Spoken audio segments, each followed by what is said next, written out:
The Diddakoi by Rumer Godden, Chapter 6.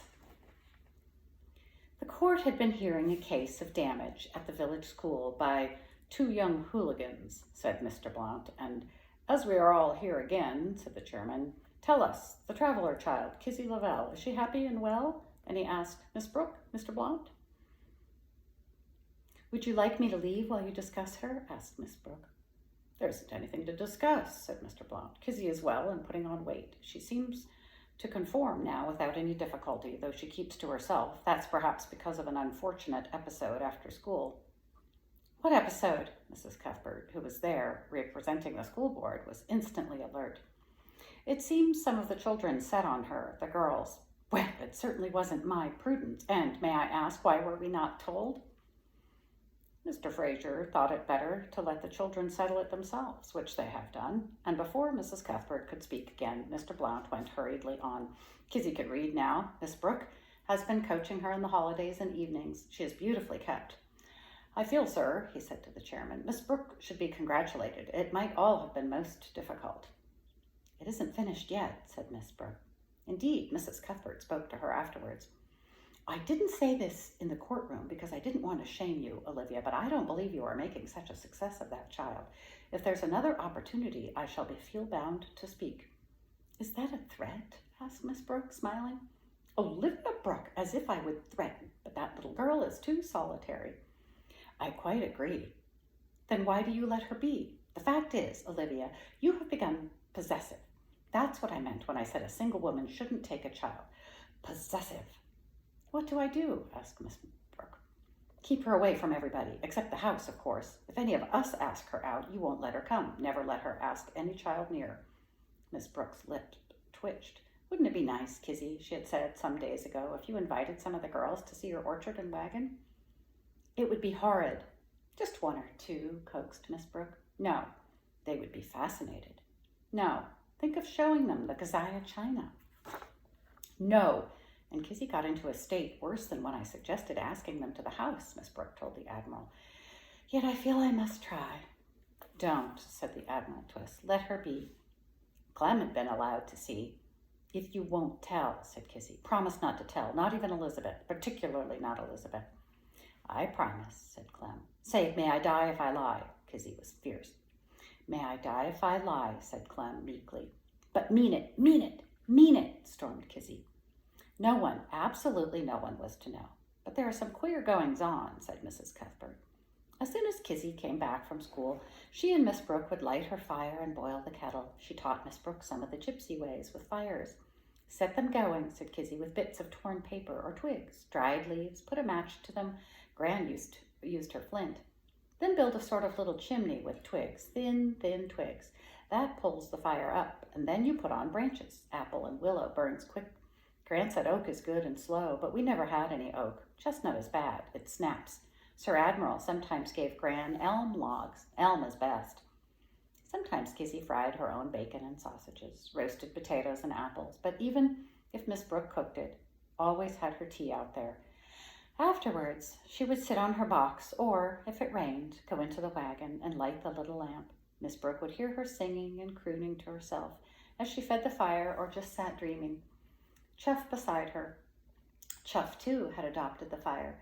Sometimes Kizzy brushed him, sometimes read the big print of her reading books. Often she strung beads. She had all the traveler's love of ornaments and colors. Miss Brooke had given her a box of old beads, and Kizzy spent hours stringing them into necklaces and bracelets. She would go to school wearing 6 necklaces if I would let her, said Miss Brooke. Kizzy longed to have a ring, like the Admiral's signet ring, or, better, like one that Miss Brooke sometimes wore with a moonstone and rubies. Oh, bring me back my gold, Kizzy would sing. No gold ever ties me. Bring me back my gold and the little diamond ring. From the upstairs window, Miss Brooke watched and listened. As the weather grew colder, Kizzy, it's time to come in, she would call from the window or garden door. Just a little longer, the stars are coming out. There's one enormous star, probably it's Gran. Kizzy had a fixed idea that people turn into stars when they died. Might be Joe, said Kizzy. It comforted her to think the star was Joe.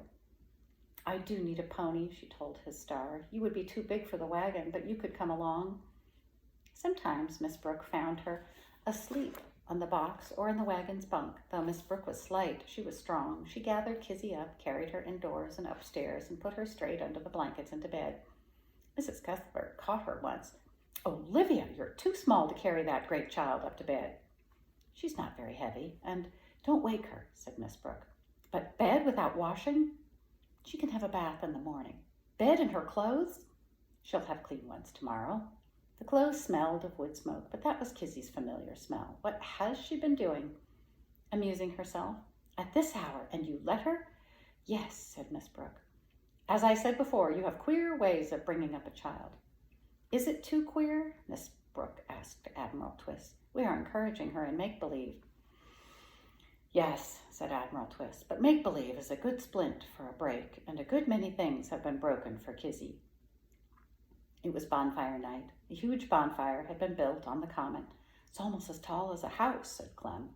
For weeks, the older boys and girls had been trundling their guys in old perambulators and wooden handcarts round the village, and even into Rye, wheedling money for fireworks. Penny for the guy, 2 pennies, 5 pence, and now all the children were seething with excitement, except Kizzy. "You're coming, Kiz?" said Clem. "No, there'll be fireworks," said Clem. "Not just our own, but big fireworks, rockets and Catherine wheels. They go round and round with flashes. And golden rain. You put bombs on the ground and they make fountains. There'll be crackers. Back-a-rappers, we call them. They chase you, and I got a whole packet of sparkler, especially for you. You hold one in your hand and they go fizz and sparks. They don't hurt you. And there'll be stalls for hot dogs and toffee apples and candy floss, and we roast potatoes." "No." "Why, Kiz? They burn the guy. I don't like that." "Don't be silly. He's not real. It's only fun." "Fun? All of you against one." Kizzy said it bitterly. "Aw, come on," said Clem. "Besides, it's tit for tat. Guy Fawkes, he tried to blow up the Houses of Parliament." Tit for tat. Kizzy liked the sound of that. "One day I'll blow up the whole school." "Then you'll be a skunk," said Clem. "Lots of them have been kind to you. The boys, Mr. Fraser, especially Mrs. Blount, hasn't she?" Kizzy would not answer, and for the first time Clem lost patience. He seized her by the arm and gave her a barley sugar twist, and not a gentle one. "Hasn't she?" "Yes," it was wrung from Kizzy. "Hasn't Mr. Fraser?" "Yes." "Haven't I and the boys?" "Yes." "Well then, why?" "Them," said Kizzy briefly. "Look, Kiz," said Clem, "you have to make it up." "No." "You can't go on and on." "I can." "You can't," said Clem. "You'll see." Miss Brooke had meant to cajole Kizzy into coming to the bonfire with her, but when Kizzy came home, it was to find her sick and giving involuntary little moans. The skin round her eyes was discolored, and "You're all yellow," said Kizzy, alarmed. "It's just one of my bad sick headaches," Miss Brooke managed to say. "It will be better if I lie down." Kizzy helped her upstairs to her quiet bedroom over the L, pulled back the counterpane, and covered her with blankets. She made a cup of tea and carried it carefully up, and brought Miss Brooke the pills she ought to have taken before. "Only I wanted you to see the bonfire." "I like my own bonfire," said Kizzy, and pulled the curtains. "Go to sleep. Your tea—" "I'll get me own tea and feed Chuff. You ought to see the fireworks." "Never mind them, unless they hurt your poor head. They're only bangs," said Kizzy, and soon Miss Brooke, who had been awake and sick most of the night, was in a deep sleep. Only bangs, but sitting on her box, Kizzy felt strangely forlorn and lonely. Perhaps it was because Miss Brooke was not there. Perhaps because one of the excited voices coming from the commons on the other side of the cottage, laughter and shouting and sounds of running footsteps. "Sparklers, crackers, back-rappers, golden rain," she whispered the magic-sounding words to Chuff, and thought she caught a tang of gunpowder mingled with the smell of hot dogs on the air. She had half a mind to go to the front gate and watch. When it was beginning to be dark, a rocket whizzed into the sky and fell into a shower of stars that shone red as Miss Brooke's rubies in the dusk. They were more beautiful than anything Kizzy had ever seen. The orchard had been too far from the village for her to have watched fireworks. Another rocket went up, blue and green. "Sapphires and emeralds," whispered Kizzy to Chuff. But Chuff, who disliked firework bangs, had run into the cottage. Kizzy went through the sitting room and out the front gate. "Lisbeth," Clem coaxed his sister, "go to Miss Brooke's cottage and make Kizzy come and join us." "You go. She won't come for me because of you girls." "She won't come for us." "I believe she would if you asked her. Anyway, try. Go on, Lisbeth, you and Mary Jo." Elizabeth considered. "It would have to be Prudence. Prue's the one she hates." That's why, said Elizabeth, but was still doubtful. Tell you what, said Clem, if you make them go and Kizzy comes, I'll give you my new pencil box. Besides, you want to make it up, you know you do. And that was how 3 little girls met Kizzy at the garden gate. Kizzy held the gate tight shut. We haven't come to fight, said Elizabeth. Why have you then? Kizzy was breathing through her nose, again like a little dragon. Fanes, Kizzy. Prudence offered the truce, and we came to ask you along to the bonfire with us, said Mary Jo, and please come, Elizabeth pleaded. For a moment, Kizzy's heart leapt. Then the shell came down. I got a bonfire of my own, she said loftily. You couldn't have, not like ours. Better than yours. Show. Private, said Kizzy. Then we don't believe you, said Prue. Kizzy looked at them. Her eyes flashed black. Elizabeth told Clem afterwards, and she threw open the garden gate. Come. Oh, Elizabeth, Mary Jo, and Prudence stood in the little orchard, gazing at the apple trees with their rosy apples, the fire where the kettle was steaming, the lit wagon showing a glimpse of windows and curtains and china. Oh, it's a Wendy House caravan, said Elizabeth. Never seen anything like it. And it's yours? Kizzy nodded. She was swelling with pride. You can go into the wagon if you like. Reverently they went up the steps, and the bonfire on the common was forgotten. Look at the little pillows. Real patchwork quilts. Why 2 bunks? So's I can ask a friend to spend the night. Do you sleep here then? Sometimes, said Kizzy. She lets you? When I like. Wish I could, said Elizabeth. Maybe one day I'll ask you. China's right pretty, said Mary Jo. It's 100 years old, said Kizzy. Belonged to Keziah Cunningham at the house, and she boasted, I'm called after her. Then Admiral Twist made this for you? Yes, he's a friend of mine. Kizzy felt she was getting bigger and bigger. But you need a pony, said Prue. The pony hasn't come yet. You're going to have a pony? Make you some tea if you like. Kizzy thought they had better stop talking about the pony. Kettle's boiling, which drew their attention to the fire, and for the first time Prudence criticized. It's a very little fire. Has to be, said Elizabeth, to match. She said it was big. It can be, said Kizzy. I can make it as big as I like. Something inside her knew she was boasting even more, yet she went on, moving the kettle iron and the kettle and throwing on armful after armful of wood. Now you have to put it out, said Prue.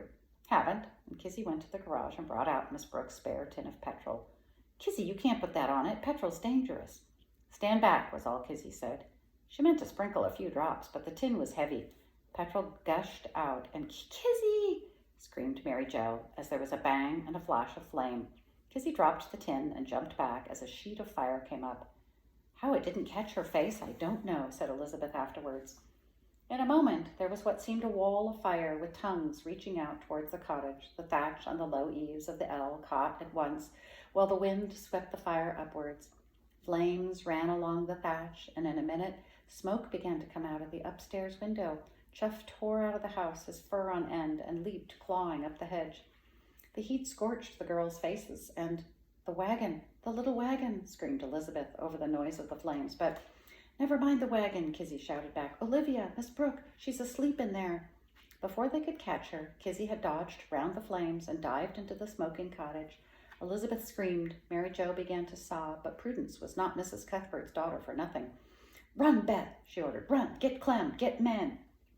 Better ring fire brigade, choked Elizabeth. They would never believe children on bonfire night. Prue was cool, decisive. Run! And Elizabeth ran, dodging through the sitting room, which was not yet alighted, and leaving the door open, which fanned the flames. The sitting room began to fill with smoke, but Prudence was still cool. Mary Jo, come with me. In there? We got to get him out. Come on. Don't chicken.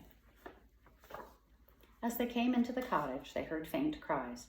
We're coming, shouted Prue, but she did not, like Kizzy, dash straight up the stairs. She ran into the kitchen, found 2 glass cloths, and held them under the tap. Tie this over your mouth and nose, she commanded, giving one to Mary Jo. Tie it tight. Now come. Up there? Mary Jo quailed. Smoke.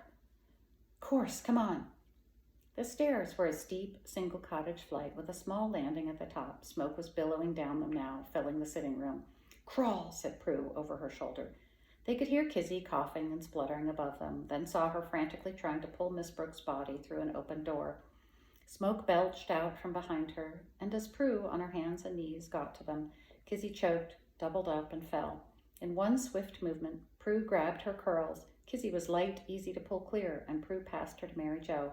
Throw her down the stairs. Throw? Their voices were muffled by the claws. Yes, quick. Beyond Miss Brooke, Prue saw lumps of burning thatch fall through the ceiling, fire run along the ancient beams. Throw her, hurry. She'll be hurt. Never mind, quick, come on, come on. Mary Jo's hurl sent limp, light Kizzy head over heels down the stairs, but Miss Brooke was another matter. Though a slight woman, unconscious, she was heavy for two small girls. Pull, gasped Prue. Can't. Mary Jo was coughing. Both her eyes were red, streaming, and smarting, half blinded, half scorched, their cheeks. Can't. Must. Prue set her teeth, and with all the strength of their short arms, they pulled and tugged Miss Brooke to the landing. Take legs, spluttered Prue, and together they dragged her feet round. Go down. Mary Jo retreated down 3 steps. Pull, legs, pull, gasped Prue. The bedroom was ablaze now, but Prue knelt at the head of the stairs and got Miss Brooke's head and shoulders up, heaving her own body beneath them. Pull! It was torn out of Prue, whose wet cloth had slipped. She took in a mouthful of smoke and choked. Pull! Mary Jo caught the legs, and Miss Brooke began to slither downwards. Prue felt her own hair frizzle, the searing pain on her neck, and saw her dress was alight. She gave a final frantic heave, and Miss Brooke cascaded down, taking Mary Jo with her as running steps burst into the cottage. A man caught up Kizzy, a second Mary Jo, as Prudence herself keeled over and tumbled down the flight right over Miss Brooke into a third man's arms. He seized the hearthrug and rolled Prue in it, smothering the flames on her dress. 2 more men swung up Miss Brooke. Struth, they said afterwards. We got them out just in time. We got them out. It was young Prudence Cuthbert. Where is she?